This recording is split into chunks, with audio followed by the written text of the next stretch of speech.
Ibu, apakah pria yang berseragam ini yang ibu ceritakan dulu? Iya nak, dia papamu. Ayah, ini anakmu. Bila, benarkah ini anakku? Jenderal undang mantan istri untuk datang ke acara pernikahannya. Niat hati si ingin menghina dan mempermalukan mereka. Namun jenderal terkejut melihat mantan istrinya datang dengan 3 orang anak kembarnya yang berusia 5 tahun, yang turun dari mobil mewah hitam. Begini kisah selengkapnya. Zordi, yang kini menjabat sebagai Jenderal Bintang 1, berdiri pongah di depan cermin besar ruang rias pengantin. 6 tahun lalu, ia menceraikan Bila karena menganggap perempuan itu hanya beban bagi karir militernya yang sedang melejit. Bila hanyalah gadis desa yatim piatu yang tidak punya koneksi apapun. Hari ini, Zordi merayakan pernikahannya dengan putri seorang pengusaha senjata berpengaruh, sebuah langkah politik yang ia yakini akan membawanya ke puncak kekuasaan. Ia sengaja mengirimkan undangan VIP kepada Bila ke alamat lama mereka, dengan harapan Bila akan datang dengan pakaian lusuh dan merasa minder melihat kemegahannya sekarang. Zordi ingin membuktikan bahwa membuang Bila adalah keputusan terbaik dalam hidupnya. Namun, saat prosesi penyambutan tamu di halaman gedung mewah itu dimulai, suasana mendadak hening. Sebuah iring-iringan mobil hitam mengkilap berhenti tepat di depan karpet merah. Bukan taksi tua yang Zordi harapkan, melainkan sebuah SUV mewah anti peluru. Pintu terbuka, dan Bila turun dengan anggun mengenakan gaun sutra simpel namun berkelas. Wajahnya jauh lebih bersinar dibanding saat mereka bercerai. Kejutannya tidak berhenti di situ. Dari pintu tengah, turun 3 anak laki-laki berusia sekitar 5 tahun dengan setelan tuxedo kecil yang sangat rapi. Wajah ketiga bocah itu adalah cetakan sempurna dari wajah Zordi saat masih muda. Hanya saja sorot mata mereka jauh lebih tegas dan cerdas. Zordi terpaku. Jantungnya berdegup kencang karena ia tidak pernah tahu Bila hamil saat mereka berpisah. Bila berjalan tenang mendekati panggung pelaminan, menggandeng ketiga putranya yang menatap Zordi dengan tatapan dingin, membuat sang jenderal mendadak kehilangan kata-kata di depan calon istri barunya yang mulai bertanya-tanya. Suasana di aula pernikahan yang semula penuh tawa seketika berubah menjadi sunyi yang mencekam. Zordi masih berdiri kaku di atas pelaminan, matanya tidak bisa beralih dari ketiga anak kecil yang memiliki garis wajah yang sangat identik dengan dirinya sendiri. Calon istri Zordi, Clarissa, meremas buket bunganya dengan kencang. Wajahnya memerah menahan malu sekaligus amarah karena merasa perhatian semua tamu undangan kini tertuju pada mantan istri suaminya. Bila melangkah dengan sangat tenang di atas karpet merah. Langkah kakinya mantap tanpa ada keraguan sedikit pun. Ia tidak tampak seperti perempuan yang dibuang 6 tahun lalu dengan koper tua di tangan. Ketiga anak kembar itu, yang masing-masing memiliki tatapan mata tajam, berjalan di sisi kanan dan kiri ibunya seolah menjadi pengawal kecil yang sangat protektif. Zordi mencoba mengatur napasnya yang sesak. Ia ingin marah karena rencananya untuk mempermalukan Bila gagal total. Namun rasa penasaran dan keterkejutan lebih mendominasi pikirannya. Tamu-tamu kehormatan yang terdiri dari pejabat tinggi militer mulai berbisik-bisik, mengenali kemiripan yang luar biasa antara sang jenderal dengan ketiga anak itu. Bila berhenti tepat di depan panggung pelaminan, ia menatap Zordi dengan senyum tipis yang sulit diartikan.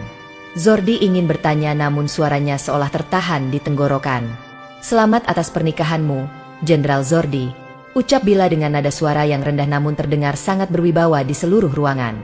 Salah satu anak kecil itu mendongak, menatap Zordi dengan dingin lalu bertanya kepada Bila dengan suara lantang, "Ibu, apakah pria yang berseragam ini yang ibu ceritakan dulu?" Pertanyaan polos namun menohok itu membuat Zordi hampir terjatuh dari posisinya. Sementara Clarissa mulai menuntut penjelasan dengan suara yang mulai meninggi di sampingnya. Zordi menyadari bahwa undangan yang ia kirim sebagai penghinaan justru menjadi awal dari kehancuran martabat yang selama ini ia bangun dengan sangat ambisius di depan publik. Pertanyaan polos dari anak terkecil itu membuat suasana gedung yang megah mendadak terasa mencekam seperti medan perang bagi Zordi. Clarissa, calon istri Zordi yang merupakan putri tunggal jenderal senior, menoleh dengan tatapan tajam dan penuh tuntutan penjelasan. "Zordi, siapa mereka? Kenapa wajah anak-anak itu sangat mirip denganmu?" desis Clarissa dengan suara tertahan namun penuh amarah. Zordi mencoba menelan ludah. Tenggorokannya terasa kering kerontang saat melihat ratusan pasang mata tamu undangan, termasuk para petinggi militer, mulai berbisik-bisik sinis. Bila hanya tersenyum tipis, sebuah senyuman yang tidak lagi mengandung cinta, melainkan ketegasan seorang wanita yang telah bangkit dari kehancuran. "Perkenalkan Zordi, mereka adalah Alif, Arkan, dan Aiden. Buah hati yang kau anggap sebagai beban sebelum mereka sempat menghirup udara dunia," ucap Bila dengan nada suara yang begitu tenang namun menggelegar di telinga Zordi. Jenderal itu teringat kembali malam dingin 6 tahun lalu, saat ia mengusir Bila tanpa sedikitpun harta, bahkan tanpa membiarkan Bila bicara bahwa ia sedang mengandung. Zordi mengira Bila akan hancur dan menderita di desa, namun kenyataan di depannya sangat kontradiktif. Ketiga anak kembar itu berdiri tegak. Dada mereka dibusungkan persis seperti sikap sempurna seorang prajurit, menatap Zordi tanpa rasa takut sedikitpun. "Ibu, ayo kita berikan hadiahnya dan segera pergi. Tempat ini terlalu menyesakan," ucap Arkan, si kembar kedua, dengan gaya bicara yang sangat dewasa untuk anak seusianya. Zordi merasa harga dirinya runtuh seketika. Niatnya mengundang Bila untuk memamerkan kemewahan dan jabatan barunya justru berbalik menjadi senjata makan tuan. Para tamu mulai mempertanyakan integritas moral Zordi sebagai seorang pemimpin. Di tengah kegaduhan bisik-bisik itu, seorang pria berpakaian jas rapi yang merupakan asisten pribadi Bila melangkah maju membawa sebuah kotak hitam beludru. "Ini kado pernikahan dari kami, Jenderal." Sebuah pengingat bahwa masa lalu tidak pernah benar-benar mati, kata Bila sambil memberikan isyarat pada asistennya untuk meletakkan kotak itu di meja depan pelaminan, tepat di hadapan Clarissa yang kini wajahnya pucat pasi karena merasa dipermalukan oleh kehadiran masa lalu suaminya. Kotak hitam beludru itu terbuka dengan perlahan di atas meja pelaminan, memperlihatkan sebuah kalung emas tua dengan bandul inisial nama Zordi dan Bila yang sudah pudar warnanya. Itu adalah satu-satunya mahar pernikahan sederhana yang diberikan Zordi saat mereka menikah di desa dulu, yang kini dikembalikan Bila di depan ratusan tamu undangan kelas atas. Clarissa menjerit tertahan, merasa dihina karena benda usang itu diletakkan di tengah kemewahan pesta pernikahannya. "Apa maksud semua ini, Zordi? Jelaskan padaku sekarang juga," teriak Clarissa hingga suaranya bergema di seluruh penjuru aula. Zordi tidak mampu menjawab. Lidahnya keluh saat melihat Alif, si kembar tertua, menatap medali-medali di dada seragam jenderalnya dengan pandangan meremehkan. "Ibu bilang jenderal itu pelindung, tapi kenapa dia membuang kita saat kita belum punya suara?" tanya Alif dengan nada dingin yang menusuk jantung Zordi. Suasana semakin kacau saat beberapa wartawan yang hadir mulai mengarahkan kamera mereka ke arah Bila dan ketiga anak kembar itu. Zordi menyadari bahwa reputasi yang ia bangun dengan susah payah selama bertahun-tahun sedang berada di ujung tanduk. Ia mengira Bila akan datang memohon belas kasihan, namun nyatanya Bila datang sebagai sosok yang jauh lebih berkuasa secara mental. Zordi mencoba melangkah maju, ingin menyentuh salah satu anak itu, namun ketiga bocah kembar tersebut serentak mundur satu langkah, menciptakan jarak yang sangat lebar antara seorang ayah dan anak-anaknya. "Jangan sentuh kami, Tuan Jenderal. Tanganmu terlalu kotor untuk menyentuh masa depan kami," ucap Aiden, si bungsu, dengan keberanian yang luar biasa. Bila hanya berdiri diam, membiarkan anak-anaknya menyuarakan luka yang selama 5 tahun ini ia simpan rapat-rapat. Di saat yang sama, Jenderal senior yang merupakan ayah Clarissa mulai bangkit dari kursinya dengan wajah merah padam, merasa dibohongi oleh calon menantunya yang ternyata memiliki rahasia gelap yang sangat memalukan. Zordi merasa dunianya runtuh. Kehormatan yang ia puja-puja kini hancur hanya dalam hitungan menit oleh kehadiran seorang wanita yang dulu ia anggap sampah dan tidak berguna bagi karir militernya. Keadaan di dalam gedung semakin tak terkendali saat ayah Clarissa, Jenderal senior Wiranto, melangkah maju dengan tongkat komandonya yang berbunyi nyaring di lantai marmer. "Zordi, apa-apaan semua ini? Kau bilang padaku kau perjaka tua yang belum pernah menikah sebelumnya," bentak Wiranto dengan suara yang menggelegar, membuat seluruh tamu undangan menahan napas. Zordi tertunduk lesu, keringat dingin mengucur deras membasahi seragam kebesarannya yang kini terasa sangat berat dan mencekik lehernya. Bila hanya menatap pemandangan itu dengan sorot mata yang datar, tanpa ada rasa puas sedikit pun di wajahnya, seolah semua kekacauan ini memang konsekuensi logis yang harus diterima Zordi. "Maaf mengganggu momen berhargamu, Jenderal. Kami hanya datang untuk mengembalikan apa yang bukan milik kami lagi," ucap Bila sambil menggandeng erat tangan ketiga putra kembarnya yang masih menatap Zordi dengan penuh selidik. Namun, kejutan belum berakhir bagi Zordi dan para tamu yang hadir di sana. Seorang pria parubaya berpakaian rapi yang dikenal sebagai pengacara papan atas nasional tiba-tiba muncul dari barisan belakang rombongan Bila. Ia membawa sebuah map merah yang berisi dokumen hukum yang sangat krusial terkait aset dan masa lalu Zordi yang selama ini disembunyikan dari publik dan militer. "Saya di sini untuk memastikan bahwa hak asuh dan pengakuan atas anak-anak ini telah sah secara hukum, meski sang ayah pernah mencoba menghapus keberadaan mereka dari catatan sipil," tegas sang pengacara dengan lantang ke arah para wartawan.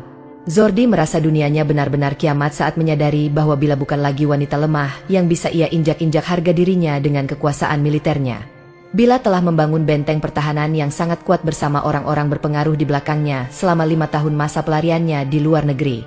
Clarissa yang merasa sangat terhina kemudian melepaskan cincin pertunangannya dan melemparkannya tepat ke arah dada Zordi sambil menangis histeris. Pernikahan ini batal. Aku tidak sudi menikah dengan pembohong dan ayah yang kejam seperti kamu. Teriak Clarissa sebelum berlari meninggalkan pelaminan diikuti oleh ayahnya yang memberikan tatapan mematikan pada Zordi. Kini Zordi berdiri sendirian di tengah panggung yang mewah namun hampa. Sementara Bila mulai berbalik arah untuk meninggalkan gedung dengan langkah yang tetap anggun dan penuh kemenangan moral yang sangat telak bagi sang mantan suami. Zordi berdiri mematung di atas pelaminan yang kini terasa seperti panggung eksekusi baginya. Sorot lampu kristal yang mewah seolah menelanjangi semua kebohongannya di depan publik.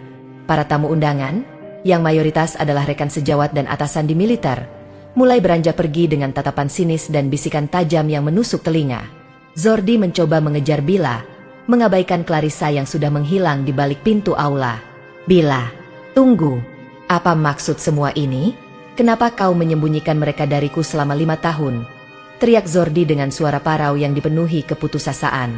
Bila menghentikan langkahnya tepat di ambang pintu besar gedung. Namun ia tidak berbalik badan. Ketiga anak kembarnya, Alif, Arkan, dan Aiden, serentak menoleh dan menatap Zordi dengan tatapan yang sangat asing, seolah pria berseragam jenderal itu hanyalah orang asing yang mengganggu perjalanan mereka. Aku tidak menyembunyikan mereka. Zordi, kau yang membuang kami ke tempat sampah sejarahmu demi ambisi pangkat bintang di pundakmu, jawab Bila dengan suara tenang yang mematikan. Zordi merasa dadanya sesak. Ia melihat kemewahan yang melekat pada Bila dan anak-anaknya bukanlah hasil dari belas kasihan orang lain, melainkan kekuatan seorang ibu yang bertransformasi menjadi pengusaha sukses di luar negeri. Di luar gedung, puluhan wartawan sudah menunggu. Mereka berebut mengambil foto momen kehancuran sang jenderal. Zordi menyadari bahwa karir militernya yang cemerlang mungkin akan berakhir di meja sidang etik karena skandal penelantaran anak dan pembohongan publik terhadap keluarga jenderal senior Wiranto. Bila, aku ayah mereka. Aku punya hak atas mereka, seru Zordi lagi, mencoba menggunakan otoritasnya yang mulai runtuh. Bila akhirnya berbalik, menatap Zordi lurus-lurus dengan mata yang berkaca-kaca namun penuh ketegasan. Hakmu sudah mati saat kau membiarkan aku berjalan kaki di tengah hujan badai dengan perut yang mulai membuncit 6 tahun lalu. Sekarang, biarkan kami pergi dari hidupmu yang penuh kepalsuan ini, ucap Bila sebelum masuk ke dalam mobil SUV hitam anti peluru miliknya yang segera melesat meninggalkan halaman gedung, meninggalkan Zordi yang jatuh terduduk di lantai marmer dengan air mata penyesalan yang terlambat tumpah. Zordi terduduk lemas di anak tangga pelaminan yang kini terasa seperti reruntuhan martabatnya. Karangan bunga mawar putih yang tadinya melambangkan kemewahan kini tampak seperti nisan bagi karir militernya. Satu persatu lampu kristal di aula besar itu dipadamkan oleh petugas gedung, seolah menandakan kegelapan yang mulai menyelimuti masa depan sang jenderal. Di luar sana, suara sirene mobil polisi militer mulai terdengar mendekat, atas perintah Jenderal Senior Wiranto yang tidak terima putri tunggalnya dipermalukan secara publik. Zordi meremas kepalanya, bayangan wajah ketiga anak kembarnya yang tangguh terus berputar di ingatannya seperti kaset rusak. Ia teringat bagaimana Alif menatapnya dengan kebencian yang mendalam, sebuah tatapan yang seharusnya penuh pemujaan kepada seorang ayah yang hebat. Ponsel Zordi bergetar hebat di saku seragamnya. Puluhan panggilan tak terjawab dari markas besar dan pesan singkat yang menyatakan penonaktifan sementara jabatannya sampai sidang etik digelar. Sementara itu, di dalam mobil mewah hitam yang melaju menjauh, Bila memeluk ketiga putranya dengan erat, air matanya jatuh namun bukan karena kesedihan. Ia menangis karena akhirnya beban rahasia yang ia pikul selama 5 tahun ini telah terlepas di depan orang yang paling menyakitinya. Ibu, kenapa pria berbaju hijau itu menangis? Tanya Aiden sambil mengusap air mata di pipi ibunya dengan tangan kecilnya yang hangat. Bila tersenyum getir, mengusap rambut putra bungsunya dengan penuh kasih sayang yang tulus. Dia bukan menangis karena kita, sayang. Dia menangis karena kehilangan bayangannya sendiri, jawab Bila dengan suara yang sangat lembut namun syarat akan makna mendalam bagi anak-anaknya. Bila tahu bahwa setelah hari ini, hidupnya tidak akan pernah sama lagi. Namun ia tidak takut karena ia telah membangun kerajaan bisnisnya sendiri di Singapura dengan keringat dan air mata tanpa bantuan sepeser pun dari pria yang kini meratapi nasibnya di lantai marmer yang dingin itu. Perjalanan ini baru saja dimulai bagi Bila dan ketiga ksatria kecilnya yang akan tumbuh menjadi pria yang jauh lebih terhormat daripada ayah biologis mereka yang egois. Kabar batalnya pernikahan Jenderal Zordi dan kemunculan 3 anak kembarnya meledak di seluruh media nasional dalam sekejap mata. Foto Zordi yang terduduk lesu di pelaminan menjadi sampul utama surat kabar dengan tajuk "Runtuhnya Kehormatan Sang Jenderal". Di markas besar militer, suasana sangat tegang saat Zordi dipanggil menghadap Dewan Etik untuk mempertanyakan moralitasnya. Jenderal Senior Wiranto, yang merasa dikhianati, tidak memberikan ampun sedikitpun dan menuntut pencopotan jabatan Zordi secara tidak hormat. Zordi hanya bisa tertunduk, menyadari bahwa ambisinya telah membakar jembatan kepulangannya sendiri menuju kebahagiaan yang nyata. Sementara itu, Bila berada di sebuah hotel mewah, sedang mempersiapkan berkas-berkas bisnisnya untuk ekspansi perusahaan teknologinya di ibu kota. Ketiga putranya, Alif, Arkan, dan Aiden, sedang asyik bermain di ruang tengah dengan pengawasan ketat dari tim keamanan pribadi Bila. Zordi yang merasa sangat putus asa, mencoba mencari keberadaan Bila dengan kekuasaan intelijen yang tersisa. Namun ia terkejut saat mengetahui bahwa identitas Bila kini dilindungi oleh konsulat luar negeri karena statusnya sebagai investor besar. Zordi mendatangi hotel tempat Bila menginap, memohon di lobi dengan seragam yang sudah tak lagi rapi, membuang jauh-jauh rasa angkuhnya. "Tolong, katakan pada Bila, aku hanya ingin bicara sebagai seorang ayah," pinta Zordi kepada asisten Bila dengan suara yang bergetar hebat. Namun, asisten itu hanya memberikan sebuah amplop coklat besar berisi dokumen resmi. "Ibu Bila sudah menduga Anda akan datang, Jenderal. Ini adalah surat pernyataan pelepasan hak asuh secara mutlak yang harus Anda tanda tangani jika ingin kasus penipuan identitas Anda di militer tidak kami lanjutkan ke ranah pidana sipil," tegas asisten itu dingin. Zordi gemetar memegang dokumen itu, menyadari bahwa Bila kini memegang kendali penuh atas hidup dan matinya karir yang selama ini ia puja-puja lebih dari segalanya. Zordi menatap nanar surat pelepasan hak asuh di tangannya. Tangannya bergetar hebat hingga pulpen yang ia pegang hampir jatuh ke lantai lobi hotel yang dingin. Di hadapannya, asisten Bila berdiri tegak bak dinding batu yang tak tergoyahkan oleh air mata penyesalan sang jenderal. "Jika Anda tidak menandatanganinya sekarang, bukti-bukti penelantaran anak dan pemalsuan status pernikahan Anda akan sampai ke meja Panglima dalam 1 jam," ancam sang asisten tanpa ekspresi sedikit pun. Zordi merasa terpojok. Oksigen di sekitarnya seolah menipis saat ia menyadari bahwa ia telah kalah telak dalam permainan yang ia mulai sendiri. Dengan sisa keberanian yang ada, ia membubuhkan tanda tangan di atas materai, melepaskan secara hukum ketiga darah dagingnya yang bahkan belum sempat ia peluk satu kali pun. Begitu tanda tangan selesai, pintu lift di belakang asisten terbuka, dan muncullah Bila bersama ketiga anak kembar mereka yang sudah siap untuk berangkat ke bandara. Zordi mencoba mendekat, namun 2 pengawal bertubuh kekar segera menghalangi langkahnya dengan sigap. "Bila, aku sudah tanda tangan. Tolong, biarkan aku bicara sebentar saja dengan mereka," teriak Zordi dengan suara pecah yang mengundang perhatian orang-orang di lobi.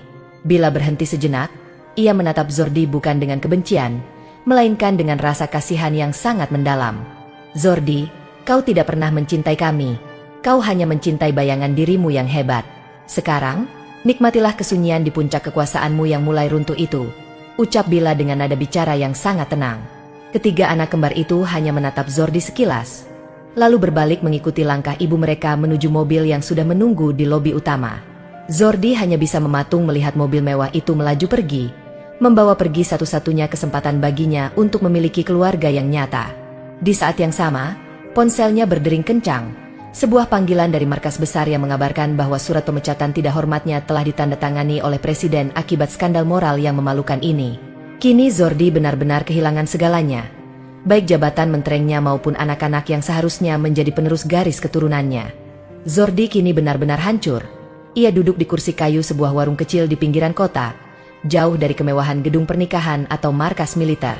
Seragam jenderalnya yang dulu disetrika kaku kini hanya tersimpan dalam tas usang, karena ia telah resmi dipecat dengan tidak hormat.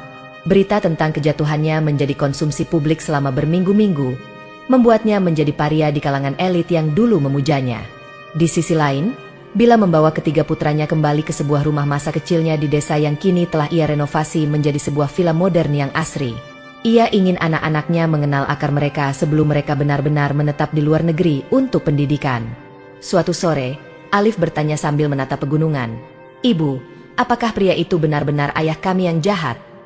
Bila menghentikan aktivitasnya, ia berjongkok menyamakan tinggi badannya dengan sang putra sulung. Dia hanya seorang pria yang tersesat dalam ambisinya.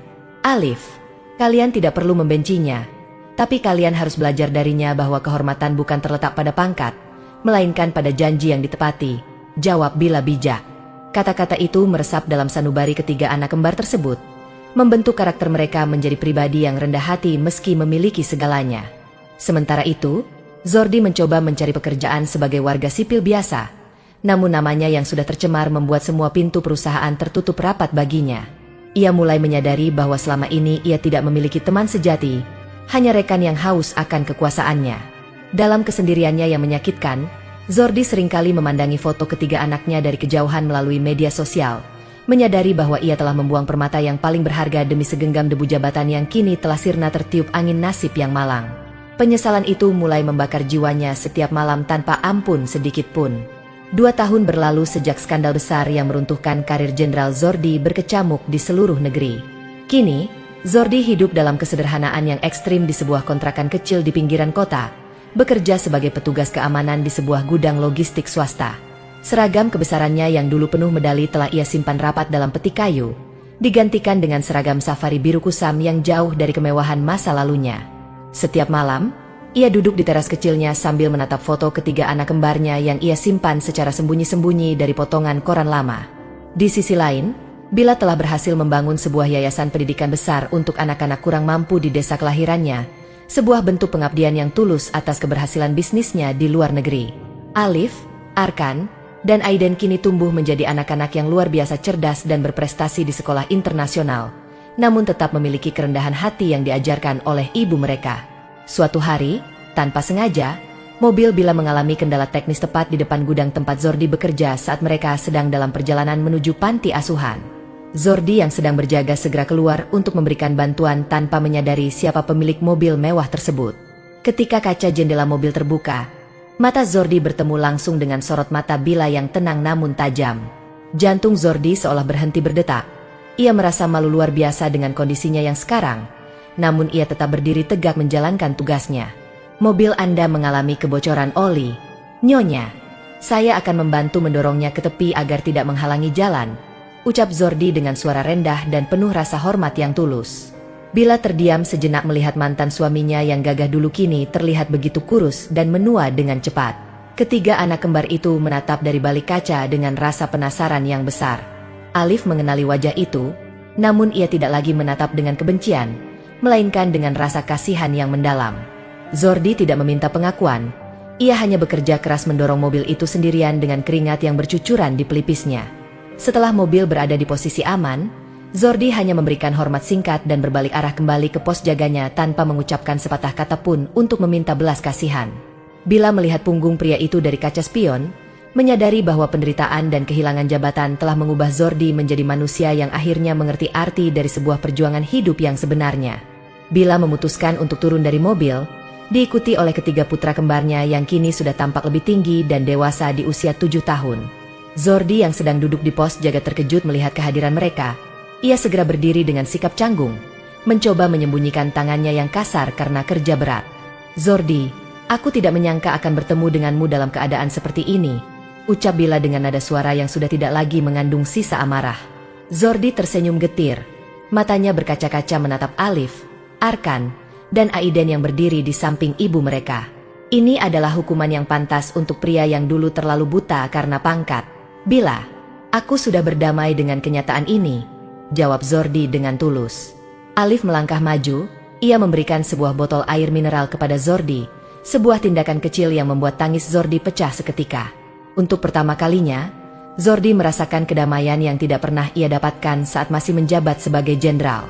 Bila melihat perubahan nyata pada diri mantan suaminya, ia akhirnya mengizinkan ketiga putranya untuk berjabat tangan dengan ayah biologis mereka. Kami akan pindah menetap di sini untuk mengelola yayasan.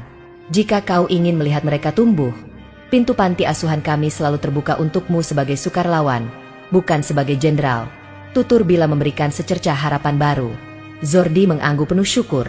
Ia menyadari bahwa meski kehilangan segalanya, ia baru saja mendapatkan kembali jati dirinya yang hilang. Cerita ini berakhir bukan dengan kembalinya jabatan atau kekuasaan, melainkan dengan rekonsiliasi hati yang hancur. Zordi belajar bahwa kehormatan sejati tidak terletak pada pundak yang berbintang, melainkan pada kemampuan untuk mengakui kesalahan dan memperbaiki diri. Bila melanjutkan hidupnya sebagai wanita yang inspiratif, sementara ketiga anak kembarnya tumbuh menjadi ksatria yang menghargai kasih sayang di atas segalanya. Penyesalan Zordi telah berubah menjadi pengabdian, membuktikan bahwa setiap orang berhak atas kesempatan kedua jika mereka mau merendahkan hati untuk belajar dari masa lalu yang kelam.